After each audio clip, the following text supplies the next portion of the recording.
వారం నుంచి ఆయిల్ కంపెనీలు క్రెడిట్ ఇవ్వడం మానేశాయన్నారు Telangana petroleum dealers association president Amarinder Reddy. తమ దగ్గర డబ్బులు లేకపోయినా బ్యాంకులో నుంచి తీసుకుని కస్టమర్స్ కి ఇంధనాన్ని సప్లై చేస్తున్నామని చెప్పారు. అడ్వాన్స్ పేమెంట్ మోడ్ తీసుకొచ్చిన తర్వాతే తమకు ఇబ్బందులు ఎదురవుతున్నాయని చెప్పారు. ఆయిల్ కంపెనీలకు లాభాలు వచ్చినప్పుడు బాగానే ఉంటారు, కానీ మమ్మల్ని పట్టించుకోవాలని చెబుతున్నారు. కస్టమర్స్ అడిగినంత ఇంధనం ఇస్తున్నామంటున్న అమరీందర్ రెడ్డితో మా ప్రతినిధి విజయ్ ఫేస్ టు ఫేస్. నగర వ్యాప్తంగా ఎక్కడ చూసినా కూడా పెట్రోల్ బంకుల ముందు నో స్టాక్ బోర్డులు వెలుస్తా ఉన్నాయి. ఆ స్టాక్ ఉన్నటువంటి పెట్రోల్ బంకుల్లోనేమో వందల మంది వినియోగదారులు, వాహనదారులు ఉంటా ఉన్నారు. అసలు ఈ యొక్క అనిశ్చితికి కారణాలు ఏంటనేది తెలుసుకుందాం. ప్రస్తుతం మనతో పాటు Telangana petrol pumps dealers association president Amarender Reddy ఉన్నారు, మాట్లాడదాం. సో అమరేందర్ రెడ్డి గారు, ఈ యొక్క అసలు సిచ్యువేషన్స్కి కారణాలు ఏంటి? ప్రధానంగా మీకేమో క్రెడిట్ ఇవ్వట్లేదు ఆయిల్ కంపెనీస్ అని చెప్తా ఉన్నారు. అసలు రోజుకు హైదరాబాద్లో ఎన్ని లీటర్ల డీజిల్ పెట్రోల్ ఖర్చు అవుతా ఉంది? ఎంతవరకు మీకు సప్లై అందుతా ఉంది? ఈ క్రెడిట్ ఇవ్వట్లేదు అనేది ఒక గత వారం అండి. క్రెడిట్ అంటే వ్యాపారం అన్నప్పుడు మాకు వాళ్ళు క్రెడిట్ ఇస్తారు, మేము కస్టమర్ క్రెడిట్ ఇస్తాము. వాళ్ళు ఒకేసారి రాత్రి రేపు పొద్దున వరకు మీరు మీ 50 లక్షలు క్రెడిట్ కట్టేయండి, అడ్వాన్స్ పేమెంట్ చేయమన్నప్పుడు మాకు కొంచెం ఇబ్బంది అయింది. మేము వెళ్ళి కస్టమర్ దగ్గర ఇవి ఇస్తావా లేదా అనే పరిస్థితి ఉండదు. సో మేము మాకున్న ఏర్పాట్లు కూడా చేసుకోవాలి, బ్యాంక్ నుంచో బయటనో. ఇప్పుడున్న క్రైసిస్లో డబ్బు మార్కెట్లో కూడా కొంచెం ఇబ్బంది ఉంది. సో ఏదేమైనా కూడా మేము అదంతా కూడా అధిగమించి వీలైనంత మంది మ్యాక్సిమం డీలర్ క్రెడిట్ కూడా కట్టేశారు, అడ్వాన్స్ పేమెంట్కి వచ్చేసారు. అయితే ఇప్పుడు ఈ అడ్వాన్స్ పేమెంట్ వచ్చిన తర్వాత మాకు ఆయిల్ కంపెనీస్ మాకు సప్లై చేయడం లేదు. కారణం మాకు తెలియదు. ఎందుకు తెలియదు అంటే మేము పెట్టాము, ఇస్తాము, పోయిన సంవత్సరం నువ్వు ఎంత అమ్మినో నీ టార్గెట్ అయిపోయిందని ఒక రీజను, ఆయిల్ కొంటేనే ఇస్తామని ఒక రీజను, మీ పేమెంట్ ఇంకా మా అకౌంట్లో రాలేదని ఒక రీజను. అంటే ఇవన్నీ టెక్నికల్ రీజన్స్. సో ఇవన్నీ పేపర్ పూర్వకంగా కానీ ఎక్కడ కానీ మాకు లేవు. అయితే మీరు అన్నట్టుగా పెట్రోల్ బంకుల్లో క్యూ కడుతున్నాయి అంటే ఇప్పుడున్న వార్స్ క్రైసిస్ సిచ్యువేషన్ కాబట్టి మనము చూస్తున్నాం. మనకెంత 30% అక్కడి నుంచి రావాల్సింది రావట్లేదు అనే దాని మీద ప్రజలకు కొంచెం భయాందోళనకు గురయ్యారు. దానికి తోడు ఈ సప్లై కొంచెం మార్పులు చేర్పులు రావటం వల్ల ఈ రెండు కలిసి మనకు షార్టేజ్ అనేది ఎక్కువ కనిపిస్తుంది. కొన్ని మాధ్యమాల ద్వారా కూడా ఫేక్ న్యూస్లు పోతున్నట్టున్నాయి, పెట్రోల్ లేదు షార్టేజ్ అవుతుందని చెప్పేసి. చాలామంది భయభ్రాంతులకు గురై వాళ్ళు అవసరానికి మించి ట్యాంక్ ఫుల్ చేసుకోవటం లాంటివి జరుగుతున్నాయి. సో అలాంటివన్నీ కూడా చేయకుండా ఉండి మనకు ఎంత అవసరం ఉందో అంతే కనుక తీసుకుంటే ఈ కృత్రిమ కొరత అనేది తగ్గిపోతుంది. అసలు ఒక రోజులో హైదరాబాద్లో ఎన్ని వేల లీటర్ల పెట్రోల్, డీజిల్ వినియోగిస్తూ ఉంటారు వాహనదారులు? మనకి ఇక్కడ 3 డిపోలు ఉన్నాయండి హైదరాబాద్, ఐఓసి, బీపీసీ, హెచ్పిసి అనేది.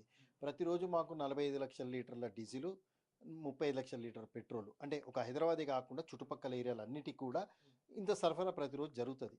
అయితే మొన్న ఫెస్టివల్ రంజాన్ కానీ లేకపోతే ఉగాది కానీ సాటర్డే సండే హాలిడేస్ వచ్చి కొంచెం డిపోలో సప్లై చేయలేకపోయారు. సో దాని ప్రభావం మొన్న సోమవారం పడ్డది, అది కంటిన్యూ అవుతుంది. అసలు ఆయిల్ కంపెనీల దగ్గర ఈ యొక్క పెట్రోల్ నిల్వలు ఉన్నాయా?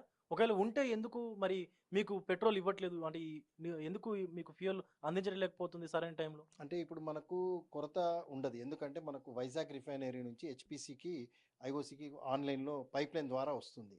స్టాక్ అనేది ఉండేది ఉంటుంది, రోజు వచ్చేది వస్తుంది.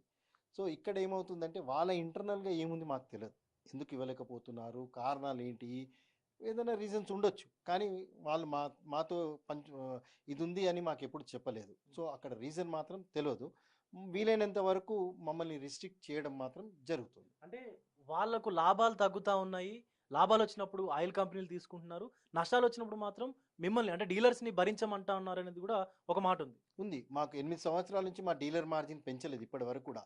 అంటే మార్కెట్లో ఈరోజు ఎన్ని రేట్లు పెరిగిపోయాయి, ఏవేవి ఖర్చులు మనకు అంటే నిత్యావసర వస్తువులు కానీ, ఎలక్ట్రిసిటీ బిల్ కానీ, లేబర్ పేమెంట్స్ కానీ, మెయింటెనెన్స్ కానీ, బ్యాంక్ ఇంట్రెస్ట్ కానీ అన్నీ పెరిగినాయి.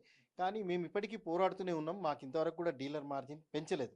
ఇప్పుడు 50 లక్షలు కట్టంటే మాకు మార్జిన్ రాని చోట మేము ఇచ్చి మార్కెట్లో ఇచ్చి మళ్ళీ ఓవర్ నైట్లో తెచ్చి పెట్టాలంటే ఇది చాలా కష్టమైన పరిస్థితి. అయితే ఇది ఎసెన్షియల్ సర్వీస్ కాబట్టి కొన్నిసార్లు తప్పదు.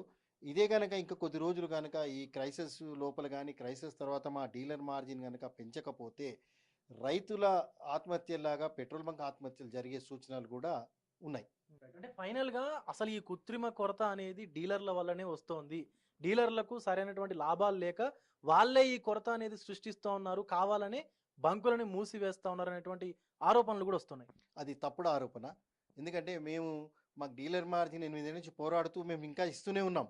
అంటే 8 నుంచి లేని ఈ రోజు ఏదో చేస్తే జరిగేది కాదు. ఈ క్రైసిస్ పీరియడ్‌లో నాకు మార్జిన్ ఇస్తే చేస్తా అనే పరిస్థితి కాదు. ప్రభుత్వం ఆలోచించి ఇవ్వమనే కోరుతున్నాం తప్ప, ఏ రోజు కూడా మేము పెట్రోల్ బంకులు బంద్ చేయలే. ఈరోజు మేము ఏదైనా స్టాక్ ఉండి ఇవ్వకపోతే ఆయిల్ కంపెనీలు ఆటోమేషన్ ద్వారా చూసుకొని మేము సప్లై చేయకపోతే, పబ్లిక్ గనుక ఇవ్వకపోతే వాళ్ళొచ్చి మా డీలర్‌షిప్ టర్మినేట్ చేసే ఆస్కారం రూల్స్ ఉన్నాయి. అదేవిధంగా సివిల్ సప్లై డిపార్ట్మెంట్‌కి కూడా ఎవరైనా కంప్లెయింట్ ఇవ్వచ్చు. ఇస్తే వాళ్ళొచ్చి ఇన్స్పెక్షన్ చేసినా ప్రోడక్ట్ ఉండి ఇవ్వలేకపోతే వాళ్ళు కూడా చర్యలు తీసుకోవచ్చు. సో ఇది పరిస్థితి. ఇప్పుడు నెలకొన్నటువంటి ఈ అనిశ్చితికి కారణాలనేటివి మనకు స్పష్టంగా కనిపిస్తా ఉన్నాయి. ఆయిల్ కంపెనీలకు సంబంధించి ఇటు డీలర్లకు అలాగే ఆయిల్ కంపెనీలకు మధ్య నడుస్తున్నటువంటి ఏదైతే ఇబ్బందులు ఉన్నాయో వాటిని త్వరగా పరిశీలించి మాకు స్టాకు ఇస్తే మేము ప్రజలకు అందించడానికి సిద్ధంగా ఉన్నామంటూ కూడా ఇటు Telangana dealers association president Amarender Reddy మాట్లాడుతూ ఉన్నారు. అలాగే ఎవరైనా ప్రజలు కూడా ఈ క్రైసిస్లో ప్యానిక్ బయింగ్ చేయకుండా వారికి అవసరమైనంతే కొనాలంటూ కూడా సూచిస్తున్నటువంటి పరిస్థితి కనిపిస్తోంది. వీడియో జర్నలిస్ట్ కృష్ణతో విజయ్.